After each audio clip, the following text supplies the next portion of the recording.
अस्सलाम वालेकुम स्टूडेंट्स। उम्मीद करता हूँ आप सब ठीक ठाक है, खैरियत से होंगे। आज हम एक बड़े ही इंटरेस्टिंग टॉपिक पर बात करने वाले हैं। हम IAS 16 का पैरा 35 जो है उसको आज डिस्कस करेंगे। और इसमें एक बड़ी अनोखी और नई बात आपको सीखने को मिलेगी। देखिए, IAS 16 में प्रॉपर्टी प्लांट एंड इक्विपमेंट को डील करने के लिए आपको दो मुख्तलिफ मेथड्स दिए हुए हैं। एक है आपका कॉस्ट मॉडल और एक दिया हुआ है रीवैल्यूएशन मॉडल। रीवैल्यूएशन मॉडल में हम एसेट की जो है वो वैल्यू को रीअसेस कर कर और उसको जो है उसकी फेयर वैल्यू पर लेकर आते हैं। कॉस्ट मॉडल को मैं डिस्कस नहीं करूंगा, ना ही इस वीडियो का पर्पस ये है कि मैं रीवैल्यूएशन मॉडल के बारे में आपको डिटेल्स बताऊं। मैं एज्यूम कर रहा हूं कि आपको कॉस्ट और रीवैल्यूएशन मॉडल के बीच में डिफरेंस मालूम है। जो अनोखी और नई बात हमें आज सीखनी है वो ये है कि जब हम रीवैल्यूएशन मॉडल की बात करते हैं ना, तो उसमें भी IAS 16 आपको दो चीजें अलाउ करता है। जी हाँ, रिवैल्यूएशन मॉडल के भी दो मेथड्स हैं। एक मेथड आपका कहलाता है प्रोपोर्शनेट री स्टेटमेंट मेथड, जिसको हम ग्रॉस रिप्लेसमेंट वैल्यू मेथड भी कहते हैं। और एक कहलाता है आपका एलिमिनेशन री स्टेटमेंट मेथड, जिसको हम नेट रिप्लेसमेंट वैल्यू मेथड भी कहते हैं। कुछ सवालात ऐसे होंगे रिवैल्यूएशन के कि जिसमें शायद आपने ये टर्म सुनी हो, net replacement value method company use करती है, लेकिन शायद आपको मालूम ना हो कि ये मेथड होता क्या है। तो चले डिस्कस करते हैं। देखिए, मैंने छोटी सी एक एग्जाम्पल बनाई। आपने एक एसेट खरीदा था, उसकी कॉस्ट थी 1 लाख। उसकी एक्यूमुलेटेड एप्रिसिएशन बुक्स में 40,000 है। 5 साल उसकी जिंदगी थी, तो आपने एज्यूम कर रहा हूँ स्क्रैप वैल्यू कुछ नहीं है और चीजें अगर सिंपल रखूँ तो 20,000 1 साल की डेप्रिसिएशन हुई। 1 लाख डिवाइडेड बाई 5 से 2 साल उस एसेट के गुजर चुके हैं। 2 साल गुजर चुके हैं तो 40,000 की डेप्रिसिएशन हुई। अगर 1 साल की 20,000 है तो 2 सालों की 40। नेट बुक वैल्यू 60 आ गई। आपने उसकी फेयर वैल्यू असेसमेंट करी, रिवैल्यूएशन मॉडल के हिसाब से वो 90 थी। तो आपने ये देखा कि भाई हमारे पास फेयर वैल्यू का इंक्रीज जो है वो 30,000 है। अच्छा, एलिमिनेशन रीस्टेटमेंट मेथड जो है वो हम पहले कर लेते हैं, क्योंकि ये ज़्यादा कॉमन है और शायद ये आप लोगों को पता होगा, लेकिन ग्रॉस रिप्लेसमेंट वैल्यू मेथड बहुत कम लोगों को या कंपैरेटिवली कम लोगों को पता होगा। तो पहले हम देख लेते हैं कि एलिमिनेशन रीस्टेटमेंट मेथड या नेट रिप्लेसमेंट वैल्यू मेथड क्या होता है। देखिए, इस मेथड में अगर मैं डबल एंट्रीज पास करूं और एसेट की रिवैल्यूएशन करूं, तो जब आपने एसेट परचेज करा होगा, जाहिर है तब आपने एंट्री पास करी होगी। प्रॉपर्टी प्लांट एंड इक्विपमेंट को डेबिट करा होगा 100,000 से, और बैंक से आपने पेमेंट करी, एज्यूम कर रहा हूं, तो बैंक को आपने 100,000 से कर दिया होगा क्रेडिट। पहला साल गुजरा होगा तो आपने डेप्रिसिएशन एक्सपेंस बुक किया होगा 20,000 का, और साथ में अपने एक्यूमुलेटेड डेप्रिसिएशन को क्रेडिट किया होगा 20,000। दूसरा साल गुजरा होगा, और जब दूसरा साल गुजरा होगा तो आपने दूसरे साल की डेप्रिसिएशन को चार्ज किया होगा। दूसरे साल की डेप्रिसिएशन को आपने चार्ज किया डेप्रिसिएशन एक्सपेंस डेबिट, और वो भी 20,000। और एक्यूमुलेटेड डेप्रिसिएशन की अमाउंट क्रेडिट, वो भी 20,000। ठीक है जी। अब दूसरे साल के आखिर में आपने करी एसेट की रीवैल्यूएशन, और आपको पता चला कि इस एसेट की जो नेटबुक वैल्यू 60 आ रही है, इसकी फेयर वैल्यू 90 है, तो 30 से आपने रिवैल्यूएशन रिजर्व को क्रिएट करना। रिवैल्यूएशन ऐसे ही होती है। नेट रिप्लेसमेंट वैल्यू मेथड में आप क्या करते हो कि जितनी भी आपकी एक्यूमुलेटेड डेप्रिसिएशन होती है, पहले तो उसको आप जीरो कर देते हो।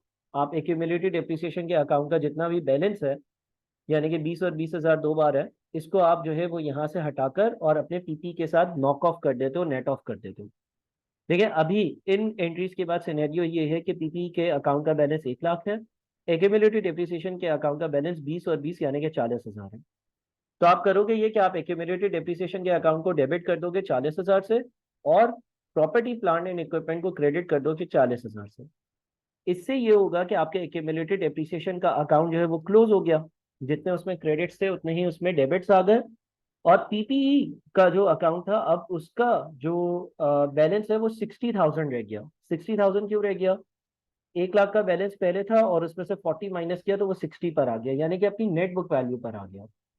फिर आपने इसको रीवैल्यू किया तो आपने डबल एंट्री पास करी, property plant and equipment debit, और 30,000 की रीवैल्यूएशन है तो 30,000 से वो डेबिट करा, और रीवैल्यूएशन रिजर्व या रीवैल्यूएशन सरप्लस का अकाउंट आपने जो है वो 30,000 से क्रेडिट कर दिया। ठीक है जनाब। तो ये वो मेथड है जिससे आप वाकिफ होंगे। रिवैल्यूएशन सरप्लस आपने बुक कर दिया, आपने पीपी को 30,000 से इंक्रीज कर दिया। नेट इम्पैक्ट अगर हम देखते हैं, नेट इम्पैक्ट अगर हम देखते हैं तो एक मेरे जो पीपी का अकाउंट है वो पहले 1 लाख से डेबिट हुआ था, फिर आपने जो है वो उसमें डेप्रिसिएशन को नेट ऑफ किया, क्रेडिट किया तो वो कम हुआ, और फिर आपने उसकी रिवैल्यूएशन करी 30,000 से, तो वो 30,000 से बढ़ाकर आप 90 पर ले आए, यानी कि फेयर वैल्यू वाली वैल्यू पर आपका एसेट आ चुका है, आपका पीपी आ चुका है। और आपका जो एक्यूमुलेटेड डेप्रिसिएशन का अकाउंट है वो इस वक्त नील है। इस वक्त नील क्यों है? इस वक्त नील इसलिए क्योंकि उसमें 2 क्रेडिट्स थे और उतने ही इसमें डेबिट्स हैं। ठीक है जी। अब अगर एसेट की लेट से जिंदगी टोटल 5 साल थी और 2 साल गुजर चुकी है, और तीसरे साल की इसकी डेप्रिसिएशन अगर चार्ज होती है तो डेप्रिसिएशन एक्सपेंस डेबिट होगा। अब इस एसेट की जो जिंदगी बच गई है उस जिंदगी के हिसाब से 2 साल गुजर गए और 3 साल बच गए हैं, तो इसकी जो डेप्रिसिएशन चार्ज होगी वो 90,000 divided by remaining useful life which is 30,000 की डेप्रिसिएशन होगी। सो 30,000 से डेप्रिसिएशन एक्सपेंस डेबिट और एक्यूमुलेटेड डेप्रिसिएशन का अकाउंट क्रेडिट हो जाएगा। जनाब इस मेथड से तो मोस्ट लाइकली आप सब वाकिफ होंगे, ये मेथड आप सबको समझ में भी आ रहा होगा, आप लोगों ने किया हुआ भी होगा। इस मेथड में कोई नई बात नहीं है, ये कहलाता है नेट रिप्लेसमेंट वैल्यू मेथड, जिसमें आप एक्यूमुलेटेड डेप्रिसिएशन के अकाउंट को क्लोज करते हो पीपीई में, और फिर एसेट को रीवैल्यू कर और रीवैल्यूएशन सरप्लस को क्रिएट करते हो, और फिर नई डेप्रिसिएशन उस रीवैल्यूड अमाउंट के हिसाब से चार्ज कर रहे होते हो। अब हम आ जाते हैं एक इंटरेस्टिंग मेथड पर जो कहलाता है प्रोपोर्शनेट रीस्टेटमेंट मेथड या ग्रॉस रिप्लेसमेंट वैल्यू मेथड। जनाब ये मेथड ये कहता है कि आप जो है ना, अगर रीवैल्यूएशन कर रहे हो तो रीवैल्यूएशन के जो रेशो क्रिएट हो रहा है उससे आप अपनी जो कॉस्ट और एक्यूमुलेटेड डेप्रिसिएशन है ना उसको रीस्टेट करोगे। अब ये किस तरह से करेंगे जरा गौर से सुनते हैं। इसको भी सॉल्व करने के 2 तरीके हैं, एक रेशो कैलकुलेट करना और एक रिमेनिंग यूजफुल लाइफ की बेसिस पर वर्किंग करना। दोनों कर लेते हैं। देखिए ये मेथड ये कहता है कि यार आपने एसेट को 2 साल बाद रीवैल्यू किया, और आपने इनिशियली जब वो परचेज किया था उसकी जिंदगी 5 साल थी। 2 साल आपने उसको चला लिया, 2 साल उसकी जिंदगी हो गई, अब कितने साल जिंदगी बच गई? 3 साल। और इसकी फेयर वैल्यू कितनी है? 90। तो इस मेथड ने ये कहा कि जनाब इसकी अब फेयर वैल्यू 90,000 है और ये 3 साल मजीद चलेगा। इसका मतलब ये हो गया कि 90,000 रिप्रेजेंट कर रहा है 3 साल की जिंदगी, विच मीन्स 30,000 पर ईयर। इस मेथड ने ये कहा कि इसका मतलब ये हो गया कि आपको इस एसेट से अगले 3 सालों में 90,000 के टोटल बेनिफिट्स आएंगे, और 3 सालों में 90,000 यानी कि 30,000 एक दिन के आएंगे।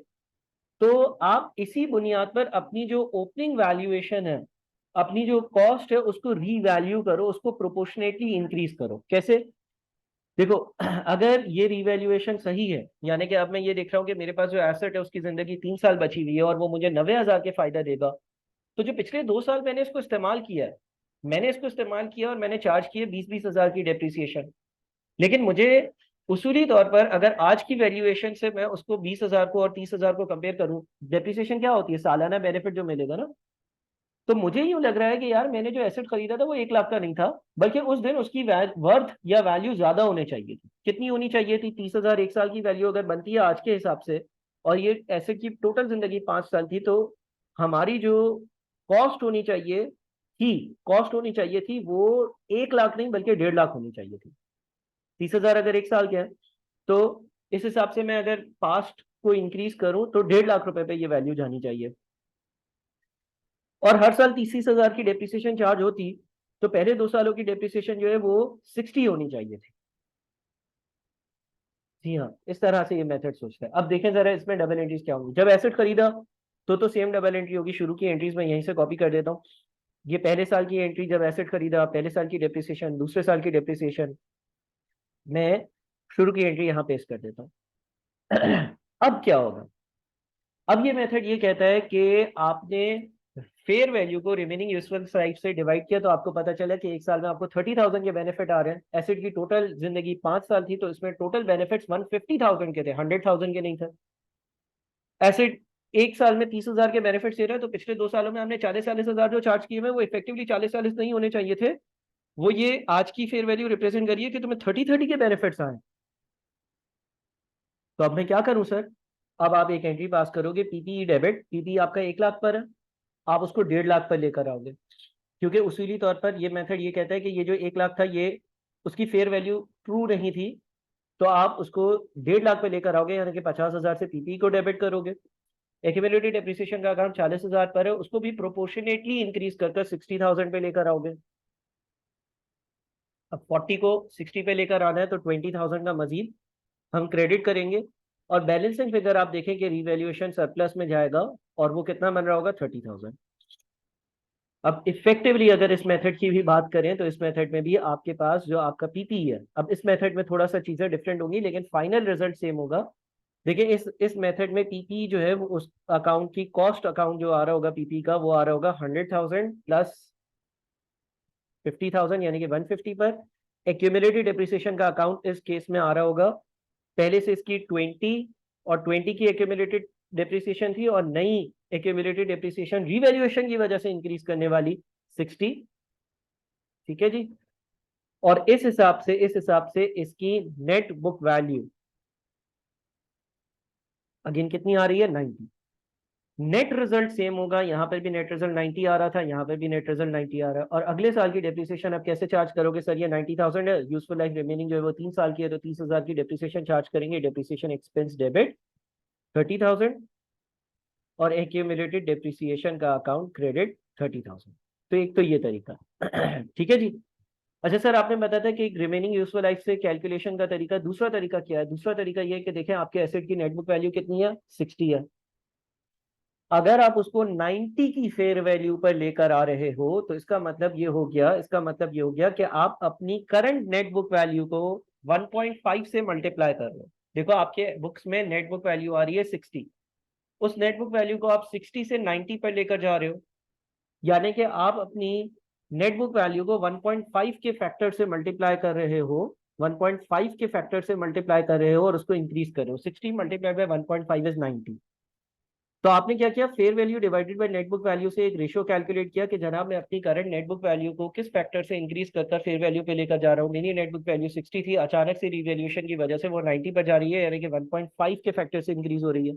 इसी फैक्टर से आप अपनी कॉस्ट को भी इंक्रीज कर दो, यानी कि जो कॉस्ट इनिशियली थी मल्टीप्लाइड बाई 1.5, और इसी फैक्टर से आप अपने एक्यूमुलेटेड डेप्रिसिएशन को भी इंक्रीज कर दो, यानी कि जो एक्यूमुलेटेड डेप्रिसिएशन आ रही थी मल्टीप्लाइड बाई 1.5, और देखिए इस हिसाब से भी आप 90 पर आते हैं। तो ये जो दूसरा मेथड है इस वीडियो को बड़े अच्छे से देखिएगा, और ये एक शायद आप लोगों के लिए नई चीज हो, और ये IAS 16 के पैरा नंबर 35 में दोनों मेथड्स डिस्क्राइब्ड है। एक कहलाता है नेट रिप्लेसमेंट वैल्यू मेथड, अमूमन यही यूज होता है, लेकिन ग्रॉस रिप्लेसमेंट वैल्यू मेथड भी IAS में लिखा हुआ है, तो यूज हो सकता है, यूज कर सकते हो, पेपर्स में आ सकता है, सवालात इससे बन सकते हैं। अपना बहुत ख्याल रखिएगा। Thank you so much. Allah Hafiz.